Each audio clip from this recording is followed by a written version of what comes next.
खासदार बळवंत वानखेडेंकडून टिटंबामधील आश्रमशाळेची झाडाझडती तर आश्रमशाळेतील विद्यार्थ्यांना अन्नातून विषबाधा झाल्याची माहिती आश्रमशाळेचे मुख्याध्यापक यांना खासदार बळवंत वानखेडे यांनी झापलं। सांगलीमधील शिक्षकांच्या सभेमध्ये पुन्हा राडा झाला। सोसायटीच्या 93व्या वार्षिक सभेमध्ये गोंधळ आणि धक्काबुक्की। सत्ताधाऱ्यांच्या गैरकारभारावरती विरोधक संतापले। विरोधकांनी माईक फेकून सभा उधळण्याचा प्रयत्न केल्याचा आरोप तर सत्ताधाऱ्यांनी हा आरोप करून अखेर विरोधकांच्या गदारोळातच सभा घाईघाईने उरकली घेतली। अनुसूचित जाती आरक्षणातील उपवर्गीकरणाविरोधामध्ये आरपीआय आठवले गटाकडून निदर्शनं। आरपीआय आठवले गटाचे प्रदेश अध्यक्ष राजाभाऊ सरवदे यांच्या नेतृत्वामध्ये निदर्शनं। आंदोलनामध्ये मोठ्या प्रमाणात कार्यकर्त्यांची उपस्थिती देखील बघायला मिळाली। आंध्र प्रदेशमध्ये कोरोनाचा शिरकाव। कोरोनाचे 10 नवीन रुग्ण आढळले तर 4 रुग्णांचा उपचारादरम्यान मृत्यू। कोरोनाच्या शिरकावानंतर आरोग्य विभाग अलर्ट झाला। आंतरराष्ट्रीय ड्रग्ज रॅकेटवरती एनसीबीची मोठी कारवाई तर 10.99 किलोचं इफेड्रिन जप्त करण्यात आलं। चेन्नईमधून एकाला अटक तर एस हामिद नावाच्या मुख्य ड्रग्ज तस्कराला अटक देखील करण्यात आली। राष्ट्रकुल क्रीडा स्पर्धेमध्ये भारताला दुसरं पदक। वेटलिफ्टर मीराबाई चानूची सुवर्ण पदकांची हॅट्रिक। वेटलिफ्टर ऋषिकांत सिंहने रौप्य पदक जिंकलं। 2026च्या राष्ट्रकुल क्रीडा स्पर्धेतील भारताचं हे पहिलंच सुवर्ण पदक ठरलं।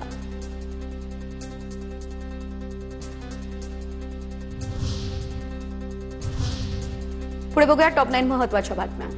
कारगिल विजय दिवस 2026 युद्धाच्या रणांगणापासून ते आत्मनिर्भर भारताच्या लष्करी सामर्थ्यापर्यंतचा अभिमानास्पद प्रवास।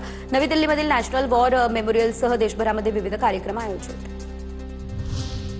उत्तर प्रदेशमधल्या ऐतिहासिक सारनाथला युनेस्कोकडून जागतिक वारसा स्थळाचा दर्जा। सारनाथला भारतातील 45वं वर्ल्ड हेरिटेज साईट म्हणून मिळाला दर्जा। दक्षिण कोरियामधील बुसान या ठिकाणी झालेल्या वारसा समितीच्या अधिवेशनामध्ये ऐतिहासिक निर्णय घेण्यात आला। लोणावळा कर्जत घाटातील तिसरी रेल्वे मार्गिका अद्यापही बंद। अनेक गाड्या रद्द तर देखील काही गाड्या ज्या आहेत त्या पर्यायी मार्गानं वळवण्यात आल्या। 28 जुलैपर्यंत निर्बंध कायम असतील। नाशिक जिल्ह्यामध्ये आता पुन्हा रात्रीच्या सुमारास भूकंपाचे सौम्य धक्के जाणवले। कळवण तालुक्यातील दळवट या ठिकाणी हे भूकंपाचे सौम्य धक्के जाणवले। 20 ते 30 सेकंद घरांची पत्रे, भिंती, खिडक्या या ठिकाणी हालचाल जाणवत होती। शिवसेना उपसभापती सचिन अहिर यांच्या घरी झालेल्या 2,06 लाख रुपयांच्या चोरी प्रकरणी आणखी 3 नोकरांना अटक। या प्रकरणी अटक झालेल्या आरोपींची संख्या आता 4। न्यायालयाकडून तिघांना 1 ऑगस्टपर्यंत पोलीस कोठडी सुनावण्यात आली। चंद्रपूर जिल्ह्याच्या फुलझरी गावाजवळच्या जंगलामध्ये महावितरण कर्मचाऱ्यांना थरारक अनुभव आला। कर्मचारी वीज पुरवठा सुरळीत करताना वाघाचं दर्शन। जीव वाचवण्यासाठी दोन्ही कर्मचारी थेट विजेच्या खांबावर चढले। घटनेचा व्हिडिओ सध्या मोठ्या प्रमाणात व्हायरल होतोय। धाराशिवच्या ऊसतोडीच्या उचलीच्या पैशांवरून अल्पवयीन मुलाचं अपहरण तर पळसपे या ठिकाणची धक्कादायक घटना। मुकादमासह बीड जिल्ह्यातील चौघांवरती गुन्हा देखील करण्यात आला दाखल। रायगडमधल्या रोहा मुरुड या मार्गावरती खड्ड्यांचं साम्राज्य। छोट्या मोठ्या गावांना जोडणाऱ्या रस्त्यावरती ठिकठिकाणी खड्डे। खड्ड्यांमध्ये पाणी साचत असल्यानं अपघाताचा धोका वाढला। खड्ड्यांची तात्काळ दुरुस्ती करण्याची केली जाते मागणी। भायखळा पोलीस ठाण्यात भीषण आग लागली। शॉर्ट सर्किटमुळे आग लागल्याची माहिती। अग्निशमन दलाला आगीवरती नियंत्रण मिळवण्यात मात्र यश आलं। आणि यानंतर मुंबई आणि पुण्यातल्या महत्त्वाच्या घडामोडी बघूयात। मुंबईमध्ये मालमत्ता कर बिलांसाठी आणि पेमेंट अलर्टसाठी आता बीएमसी व्हॉट्सअप आणि गुगल मेसेजेस सेवा सुरू करेल, ज्यामुळे डिजिटल बिल पेमेंट, रिमाइंडर्स आणि त्वरित पावत्या मिळवणं शक्य होईल। गिरणी कामगारांना आणि वारसांना हक्काची घरं देण्यासाठी एमएमआर रिजनमध्ये जागेचा शोध सुरू। म्हाडाच्या मुंबई मंडळाकडून या संदर्भात नुकतीच स्वारस्य निविदा जारी देखील करण्यात आली। मुंबईमध्ये सार्वजनिक ठिकाणी होणारा कचरा, किनाऱ्यावरील कचरा आणि समुद्रातील कचरा संदर्भात मुंबई उच्च न्यायालयाकडून चिंता व्यक्त। प्रत्येक वॉर्ड स्वच्छ ठेवण्याची जबाबदारी अधिकाऱ्यांची, न्यायालयानं हे स्पष्ट केलं। रस्त्यावरती कचरा टाकणाऱ्यांवरती कारवाई करा आणि उघडे नाले बंद करा। मुंबई हायकोर्टाचे महापालिकेला कठोर हे निर्देश। मुंबई महापालिका शाळेतील विद्यार्थ्यांना 27 प्रकारच्या शालेय वस्तू मिळण्यास विलंब। जेम पोर्टल खरेदी प्रक्रियेमुळे शिक्षण समितीच्या बैठकीमध्ये विरोधक आक्रमक झाले।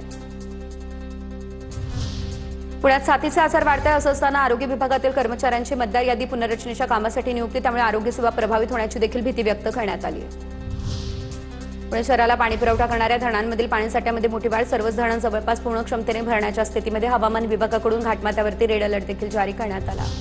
पुणे मुंबई मार्गावरती सर्वाधिक प्रवाशांकडून इंटरसिटी एक्सप्रेसला पसंती, मात्र उत्पन्नाच्या बाबतीत दर्जेदार सेवेमुळे डेक्कन क्वीनने अव्वल स्थान कायम राखलं।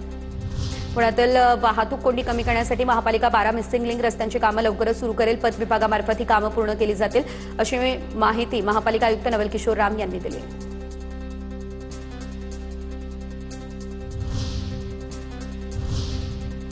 पुढे बातम्या पावसासंदर्भातल्या। इगतपुरी ग्रामीण रुग्णालय ते गोळीबारवाडी रस्ता पाण्याखाली गेला तर सकाळपासून सुरू असलेल्या मुसळधार पावसानं रस्ता पाण्याखाली। गोळीबारवाडी या ठिकाणी 35 ते 40 आदिवासी घरांचा शहरासोबतचा संपर्क तुटला। गुडगावर पाण्यातून जीव धोक्यात घालून नागरिकांना प्रवास करावा लागतोय। शहापूरमधल्या डोलखांब परिसरामध्ये ढगफुटी सदृश्य पाऊस झाला। मुसळधार पावसामुळे डोलखांब बाजारपेठेत पाणी शिरलं। दुकानांमध्ये देखील पाणी शिरलं। दुकानदारांचं मोठ्या प्रमाणात या ठिकाणी नुकसान झालं। धाराशिव जिल्ह्यामध्ये पावसानं पुन्हा हजेरी लावली. कळंब आणि भूम तालुक्यातील काही भागामध्ये पावसाच्या सरी बरसल्या. पावसाच्या प्रतीक्षेत असलेल्या शेतकऱ्यांना हा मोठा दिलासा.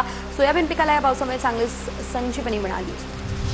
नंदुरबार जिल्ह्यामध्ये रिमझिम पावसानं आता मिरची पिकाला जीवनदान दिलं. मिरची पिकांच्या संरक्षणासाठी शेतकऱ्यांची लगबग. कापसाचं क्षेत्र घटलं, मात्र मिरचीचं उत्पादन समाधानकारक राहण्याची शेतकऱ्यांना आशा. उजनी धरणाची पाणी पातळी 80.63%, दौंडमधून 62,788 क्युसेक वेगानं पाण्याची आवक. उजनी धरणाच्या पाणी पातळीमध्ये झपाट्यानं वाढ झाली. पुण्यातील पवना धरण हे 97% भरलं. धरणातून विसर्ग सुरू. धरणातून 9,000 क्युसेकने पाण्याचा विसर्ग. पवना नदीकाठच्या ग्रामस्थ, शेतकरी आणि नागरिकांना सतर्कतेचा इशारा देखील देण्यात आला. डिंबे धरण पूर्ण क्षमतेने भरलेलं आहे, तर गोड नदीपात्रामध्ये 4,800 क्युसेकने पाण्याचा विसर्ग सुरू. पावसाचा जोर वाढल्यास विसर्गामध्ये वाढ होण्याची शक्यता. प्रशासनाच्या सतर्कतेचा इशारा. नदीपात्रामध्ये जाणं टाळा. प्रशासनाच्या सूचनांचं पालन करा, असं नागरिकांना आवाहन. कन्हेर धरणातून वेण्णा नदीमध्ये 3,600 क्युसेकने पाण्याचा विसर्ग. वेण्णा नदीकाठच्या गावांना सतर्कतेचा इशारा देखील देण्यात आला.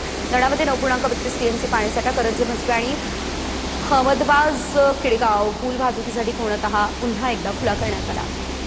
वर्धा जिल्ह्यामध्ये खरीप हंगामाची पेरणी अंतिम टप्प्यामध्ये. सुमारे 98% क्षेत्रावरती पेरण्या पूर्ण. कपाशीच्या लागवड क्षेत्रामध्ये वाढ, तर सोयाबीनच्या लागवड क्षेत्रामध्ये मोठ्या प्रमाणात घट झाली.